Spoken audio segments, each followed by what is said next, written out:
Is the Ripple case going for settlement? What have executives of Ripple filed against the regulators? And would the Security and Exchange Commission internal documents wind up the case against Ripple? Stay tuned till the end of the video to find out. Welcome back XRP Army. Let's grow the XRP Lab community by pressing the like button and subscribing to this channel to stay updated at all times. Let's take a look at some of the fantastic news we have today. So, John Deaton sent out a tweet, which you can see right here. We already know that one of the major motions or judgments from the court that we need to hear is the decision on the 63 email draft concerning William Hinman's speech, which was delivered back in 2018. That's why I am showing this tweet in a clip. Why the Hinman speech emails equal settlement? I was asked the question. We have learned that not only are there 63 emails related to the speech, but there are 52 drafts of the speech. That's a lot of input and draft versions for a 5-page personal opinion speech. So for a personal opinion speech that is 5 pages long, there are 52 revisions of the speech. That is a significant amount of input and drafts. In fact, Mark Phillips has said that he has done drafts for significant big political individuals in government and that they do not even have that many drafts for a Secretary of Defense speech, which is rather remarkable. And he adds in the conclusion that when asked what percentage probability he will give this case of concluding in a settlement, he responded with a 50-50. So, a settlement is almost certain.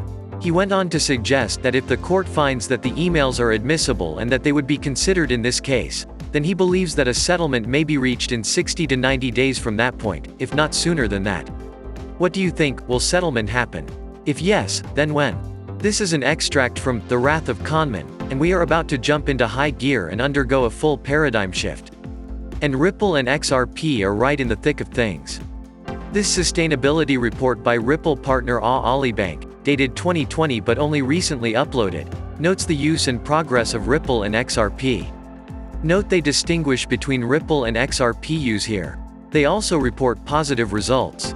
As you can see, it says here, many customers using it in the core system were able to auto-detect the transaction type incoming from various channels. Efficiency resources savings time savings less than a minute or 2 to 3 hours transactions once authorized. In the picture, also, it says here XRP blockchain Ripple payment system is used by customers using core system mobile banking and internet banking between Kuwait and the UAE branches. In the picture, there you have it, so it is all about faster execution and fewer charges than what we are talking about here. And, when one considers the Security and Exchange Commission against Ripple case, one could wonder whether Ripple Labs and its management have finally reached the end of their patience. It seems to be the case.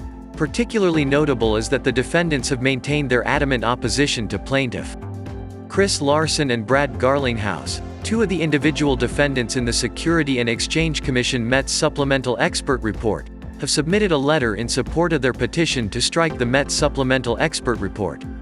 James Phelan, a well-known attorney, told about the recent development through Twitter. Ripple, Chris Larsen, and Brad Garlinghouse have filed a letter in further support of their motion to strike the Security and Exchange Commission late-filed Met supplemental expert report. As Ripple maintained a firm posture in its lawsuit against the Securities and Exchange Commission, major investors of the company native coin, XRP, became increasingly interested. According to WhaleStats data, XRP usefulness to whales has grown as it has risen to the top of the list of the most often utilized smart contracts by the 1,000 largest BSC whales. Just in XRP, Ripple is back on the top most used smart contracts by 1,000 biggest BSC whales over the last 24 hours. What do you think? Is this going to give a pump to XRP price? As the Security and Exchange Commission against Ripple lawsuit nears its conclusion, the interactions between the parties have been harsher and more detailed than they had been before.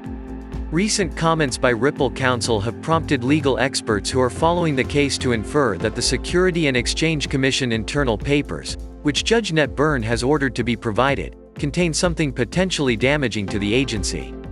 Attorney Jeremy Hogan referred to it as the smoking gun in a video posted on YouTube in which he outlined the most recent developments in the investigation. And the Commission internal documents could destroy case against Ripple.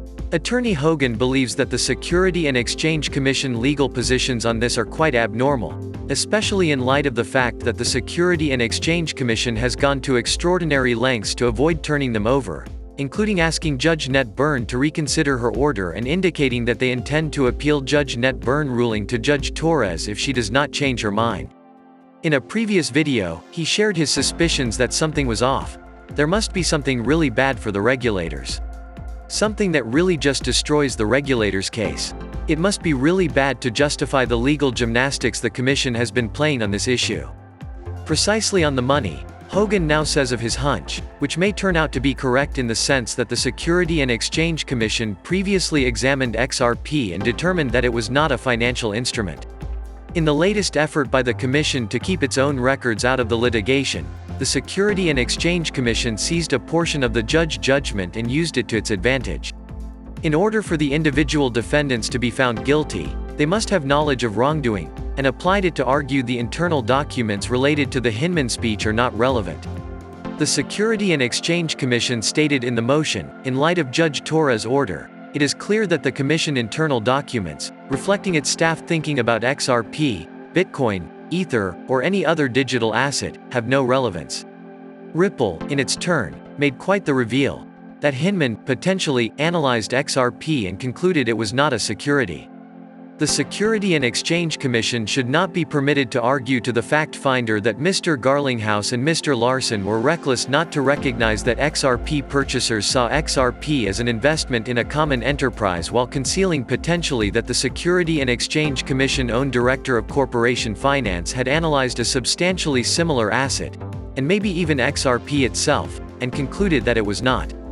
Attorney Hogan admitted the possibility of a bluff, but that it is more likely that it is not. And if Ripple gets what it wants, XRP lawsuit is over by the summer in terms of the Security and Exchange Commission versus Ripple case. The defendants want to move forward quickly with summary judgment on the main issues in the case, whether XRP is a security and whether the fair notice defense applies. The Security and Exchange Commission, on the other hand, is attempting to hold them back with additional delays by keeping discovery alive. This gamesmanship, as Ripple refers to it, has fueled the harshest language to date. Remember that all of the commotion and frustration are unrelated to the legal issues in the case. The conflict is that Ripple is attempting to expedite the case while the Security and Exchange Commission, for whatever reason, is attempting to delay. If Ripple can get those issues to summary judgment and win on either one, the case against Garlinghouse and Larson will be dropped. So, Ripple is saying that because discovery on those two issues is complete, we can move forward with the Ripple case on one track while continuing discovery on other issues involving the individual defendants on another track. The Security and Exchange Commission, on the other hand, is attempting to postpone the case by claiming that the Ripple case and the individual defendants' cases are one and the same. And Ripple should not be allowed to proceed until all discovery in relation to the individual defendants is completed. If she agrees with Ripple, they proposed opening briefs on May 22 of this year, putting us on track for a decision in late summer as expected. If the judge agrees with the Security and Exchange Commission, a summer 2022 resolution to this case is likely overly optimistic. What do you think? When will the case end? Make sure to subscribe and give us a thumbs up. Thank you so much for watching. See you in the next video. Kindly note that the prices of cryptocurrencies frequently change, so by the time you watch this video, it might have changed to a whole new value. The information provided in this video does not constitute investment advice, financial advice, trading advice, or any other sort of advice, and you should not treat any of the content as such. The content in this video is for educational purposes only and hence should not be considered financial advice. Do conduct your due diligence and consult your financial advisor before making any investment decisions.